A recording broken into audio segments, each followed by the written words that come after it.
بسم اللہ الرحمن الرحیم۔ السلام علیکم ورحمۃ اللہ وبرکاتہ۔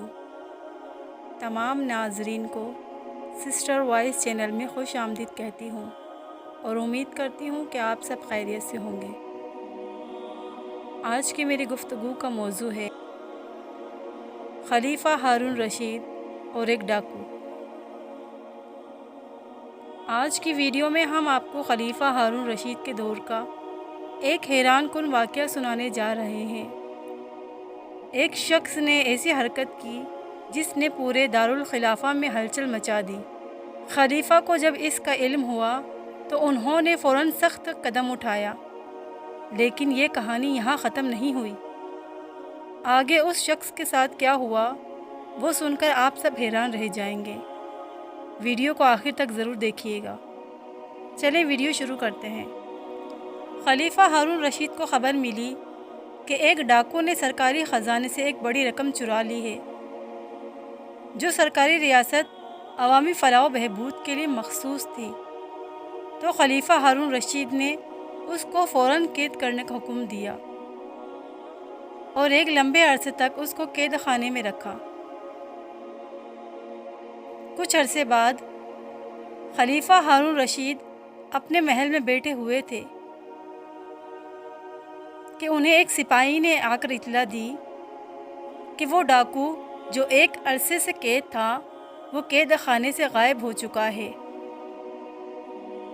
یہ خبر سنتے ہی خلیفہ کو بہت غصہ آیا اور انہوں نے فوراً اپنے وزیر کو بلایا۔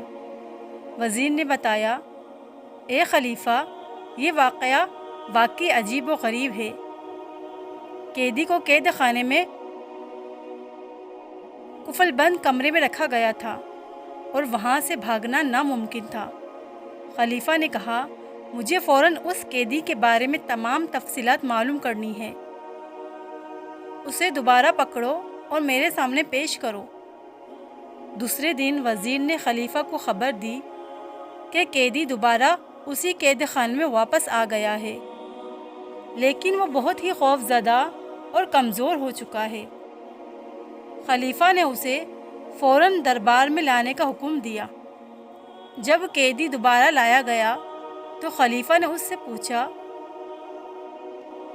تم کہاں چلے گئے تھے اور کس طرح واپس آئے ہو؟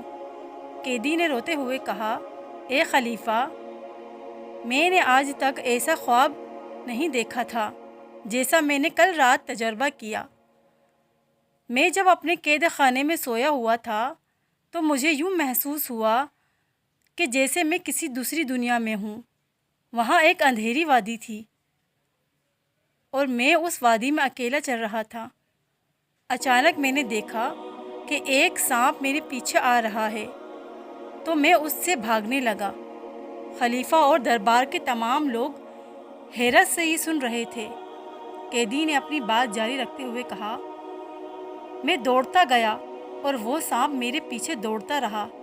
اتنے میں نے ایک پہاڑ دیکھا اور اس کی طرف بھاگ کر پناہ لینے کی کوشش کی، لیکن جب میں پہاڑ کے قریب پہنچا تو وہاں ایک بوڑھے آدمی کو دیکھا جو انتہائی کمزور تھا اور مجھ سے بھی زیادہ خوف زدہ لگ رہا تھا۔ میں نے اس بوڑھے سے مدد کی درخواست کی، لیکن اس نے کہا، میں بہت کمزور ہوں، تمہاری مدد نہیں کر سکتا۔ قیدی نے کہا، جب میں مایوس ہو گیا اور سانپ قریب آ گیا تو اچانک ایک روشنی نمودار ہوئی اور ایک نوجوان شخص اس روشنی کے ساتھ ظاہر ہوا۔ اس نے مجھے اپنے ساتھ لیا اور مجھے سانپ سے بچا لیا۔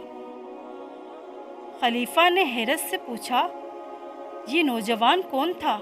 قیدی نے کہا، وہ نوجوان میری نیکیوں کی شکل میں ظاہر ہوا تھا اور اس نے مجھے بچا لیا۔ جب میں نے اس سے پوچھا کہ تم کہاں تھے تو اس نے جواب دیا، تمہاری نیکیاں کمزور تھیں، اس لیے مجھے دیر لگی آنے میں۔ اگر تم نے زندگی میں زیادہ نیکیاں کی ہوتی تو میں تمہیں پہلے ہی آ کر بچا لیتا۔